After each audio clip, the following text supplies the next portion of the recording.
Pertama, yang disampaikan Pak Slamet itu diakui sebagai sebuah catatan yang kita sudah sama-sama memperbaikinya. Di di mana? Dengan TAP MPR 7 tahun 2000 tentang pemisahan TNI Polri. Kemudian dia berantai menjadi sebuah perubahan tata negara di konstitusi. Tadi dibilang pasal 30 ayat 3 ayat 4.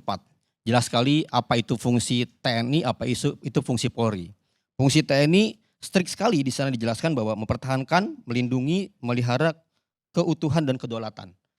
Sedangkan fungsi Polri menegakkan hukum, kemudian menjaga keamanan dan ketertiban. Ini kemudian diturunkan lebih lanjut kepada Undang-Undang TNI. Apa sih yang disebut dengan tentara?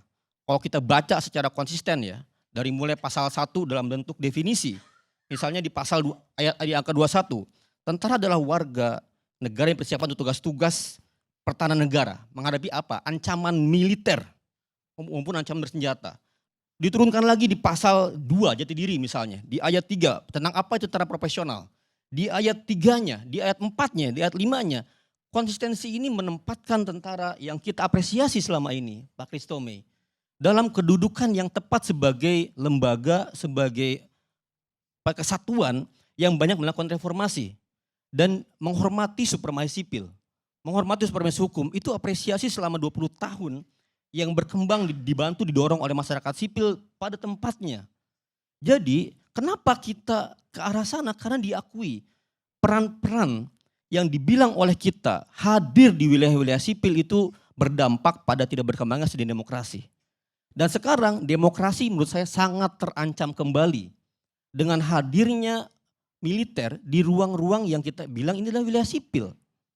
Ini pertaruhan menurut saya. Apakah kita akan maju terus dalam reformasi sesuai konstruksi reformasi atau kita mau mundur? Apakah kita mau menempatkan negara hukum sebagai panglima atau kemudian kehendak kekuasaan yang terbatas sebagai panglima? Itu menurut saya pertaruhan. Dan ini sebagai sebuah contoh saja. Case ini sebagai sebuah contoh karena banyak contoh lain dalam banyak laporan baik itu scholars maupun pengakuan dari negara sendiri demokrasi dalam keadaan terancam. Itu yang pertama, statement dari saya Bang Karni. Yang kedua, tadi Pak Kristome memulai dengan mengutip dasar hukum. Tapi sayangnya Pak Kristome tidak mengutip utuh dasar hukum tersebut. Ini menurut saya dalam konteks kalau kita menggunakan hukum menjadi berbahaya karena dipahami berbeda. Betul, TNI adalah bertugas untuk menjaga atau kemudian melawan ancaman dan gangguan. Tapi gangguan terhadap apa?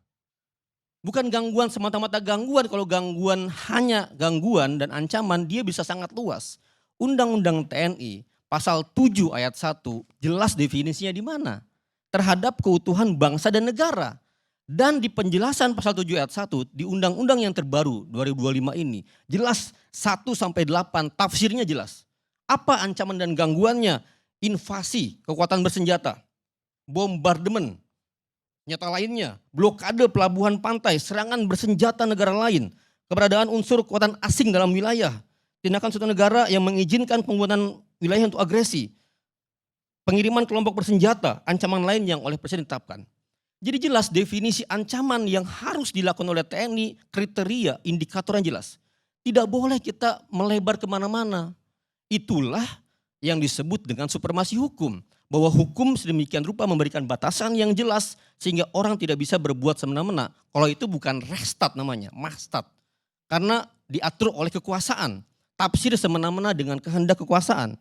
Jadi kalau yang dimaksud dengan ancaman di mana TNI bisa digerakkan, baik dalam dua operasi, operasi militer dalam perang atau operasi militer selain perang, kedudukannya di sini. Nah nanti kalau operasi militer selain perang nanti kita jelasin lagi. Tapi ancaman apa yang harus TNI turun di sini?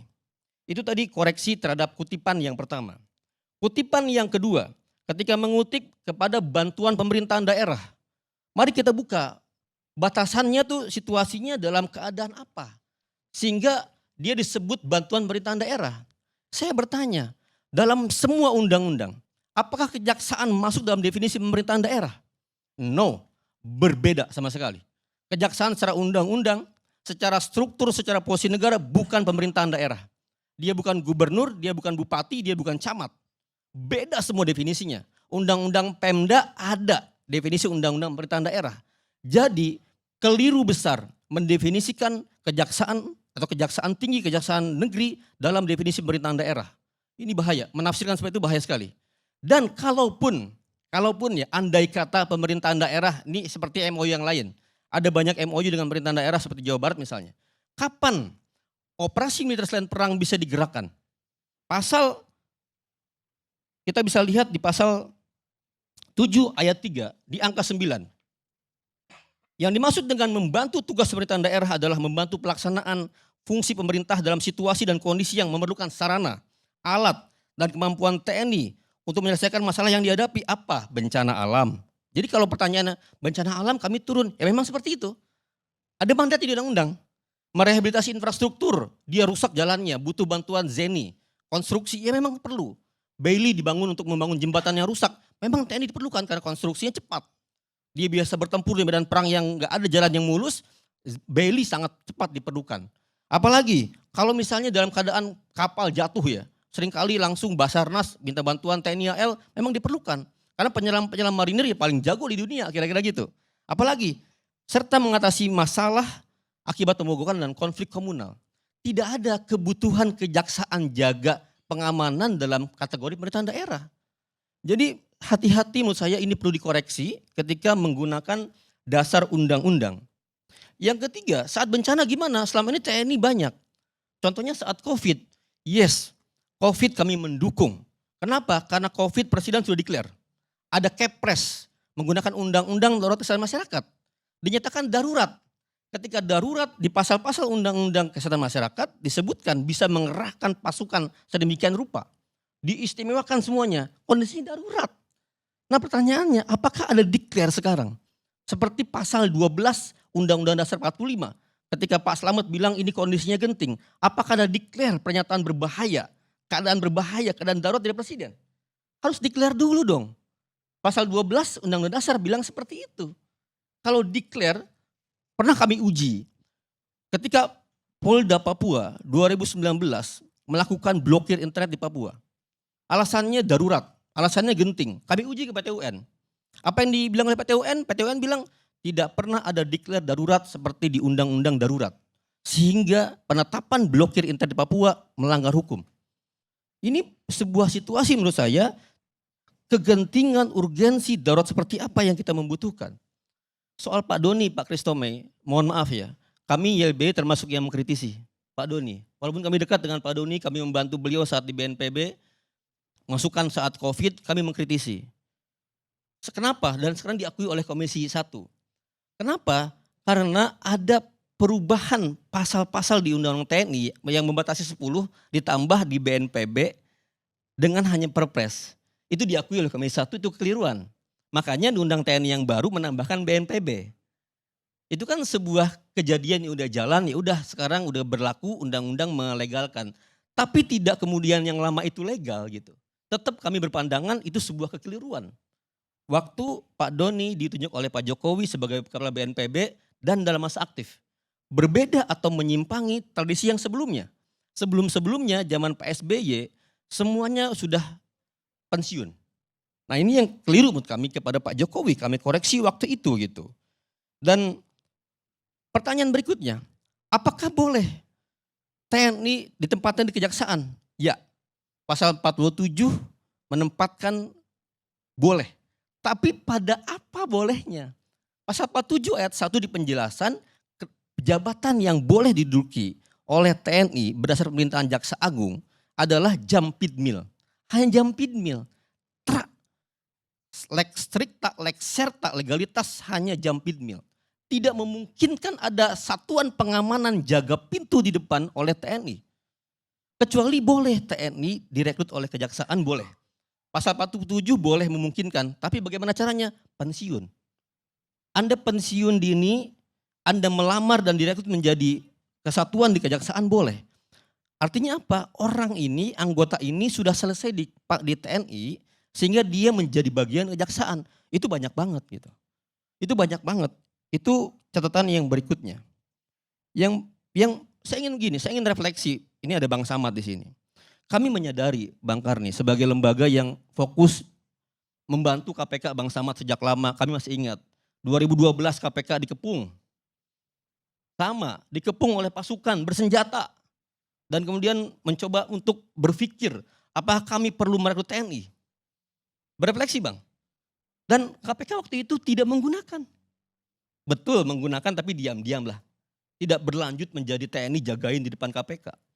Ujian untuk KPK yang sangat banyak terancam dalam menuntut ratusan bahkan ribuan. Kami diminta konsultasi oleh beberapa pimpinan KPK.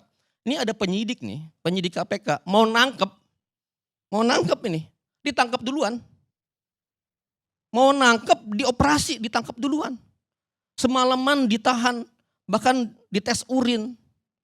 Kemarin Rosa juga cerita, dia mau nangkep tersangka korupsi di sabotase.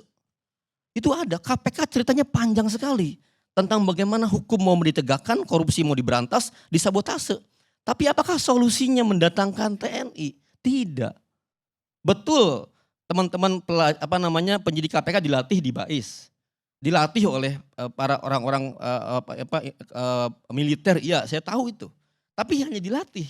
Kemampuan untuk dia bertindak cepat, tapi tidak menjadikan TNI menjadi penjaga di KPK. Jadi sejarahnya panjang, ancaman-ancaman itu diselesaikan dengan solusi yang menurut saya sesuai dengan hukum ya. Yang berikutnya saya menanggapi Pak Slamet.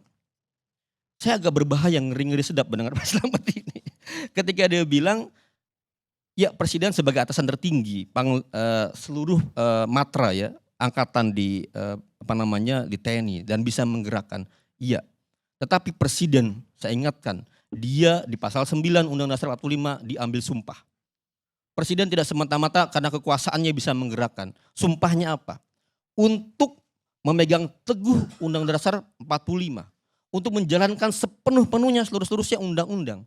Jadi menurut saya Pak Prabowo dengan segala hormat, kami meminta Pak Prabowo dengan semua tim hukumnya, Menko Polkam, Menko Hukum, Mensesnek, undang para pakar. Ayo buat kajian serius deh. Undang ahli tata negara. Tafsir seperti apa yang kira-kira bisa dipakai di sini. Sehingga tidak menyimpang dari Undang-Undang Dasar 45 dan Undang-Undang TNI. Mari dudukkan dengan serius ini. Komisi 1 yang berjanji kemarin akan mengawal tidak pernah ada dewi fungsi, mari kita uji. Apakah ini dewi fungsi? Kita harus hati-hati jangan sampai apresiasi kami selama ini kepada TNI yang panjang sekali membuat roadmap reformasi menjadi mundur, tergoda oleh situasi-situasi yang sebenarnya TNI tak perlu turun. TNI fokus pada urusan-urusan yang oleh undang-undang dimandatkan di Undang-Undang Pertahanan. Tadi misalnya Pak Ponto cerita pasal 7 ya, mengutip ya. Itu menjadi justru penguat alasan saya Pak Ponto. Pasal 7 ayat 2 Undang-Undang 3 2002 tentang pertahanan jelas memandatkan ancaman apa TNI itu turun. Justru ancaman militer. Pertanyaannya, apakah sekarang Kejaksaan Agung, Kejaksaan Tinggi dan Kejaksaan Negeri ada ancaman militer kepada mereka? Apakah jelas? Apa pertanyaannya? Kalau iya, bacaan intelijen kejaksaan, bacaan intelijen TNI, bacaan intelijen BIN atau yang lainnya membaca ada ancaman militer kepada Kejaksaan Agung, saya curiga bertanya, militer mana yang mengancam Kejaksaan Agung? Militer mana? Kalau emang itu bagian dari kesatuan militer, ya POM turun dong. BAIS POM kan punya satuan-satuan intelijen untuk menegakkan pasukan yang oknum-oknumnya. Garnisun turun dong. Kalau emang ada kesatuan-kesatuan di institusi lain, misalnya di mana saja, ya turunkan kesatuan pengawasan dari lembaga itu. Jadi jangan ada kesalahan oknum-oknum bermain kisah tadi pengepungan ya. Dengan rantis dan lain-lain penguntitan. Pertanyaan besarnya, itu sebuah kesalahan? Iya. Ada pergerakan pasukan atau anggota? Iya. Ditindak enggak? Kejaksaan Agung bilang enggak bahwa ini sebuah ancaman buat kami dan kami minta institusi asal yang mengepung kami dihukum? No. Happy-happy, salaman, selesai. Tidak ada solusi penyelesaian itu. Jadi ini ada sebuah situasi. Masalahnya di mana, gatalnya di mana, diobati dengan yang mana. gatalnya di mana, digaruk di mana, itu situasi seperti itu. Dan ini adalah godaan yang luar biasa buat TNI untuk kembali kepada masa lalu. Kepada masa di mana TNI hadir di semua lini, di semua fungsi, di semua agenda sosial politik. Dan itu diakui oleh kita bersama sebuah pertobatan di masa Orde Baru. Saya berharap betul kepada TNI, please jalankan roadmap dan buku putih pertahanan. Kami menggunakan itu Pak, dengan seksama saat kami di pengadilan ya. Kami banyak sekali ada di pengadilan dan hormat sekali dengan rencana yang banyak gitu. Tapi dalam dialog saya Pak Christomey dengan asisten personel 2019 di KSP waktu itu. Kami melihat rencana dan lain-lain dari Panglima TNI cukup baik Pak. Penempatan personel supaya nggak gemuk, supaya nggak berlebihan struktur postur di mana-mana baik. Tapi kepentingan politik lah, kepentingan agenda tertentu lah yang merusak struktur postur itu. Titipan-titipan di Sesko dan lain-lain itu pengakuan dari asisten personel. Saya curiga ini adalah sebuah titipan, ini agenda-agenda politik. Dan dalam banyak hal akan menghambat penegakan hukum. Di mana? Ketika banyak kasus jaksa korupsi. Pak Samad nih nangkap jaksa banyak Pak. Pertanyaannya ketika KPK mau masuk ke jaksaan, mau nangkap jaksa, dihadapi oleh siapa? Dihadapi oleh militer. Itu ancaman penegakan hukum bagi saya. Terima kasih Bang Karni.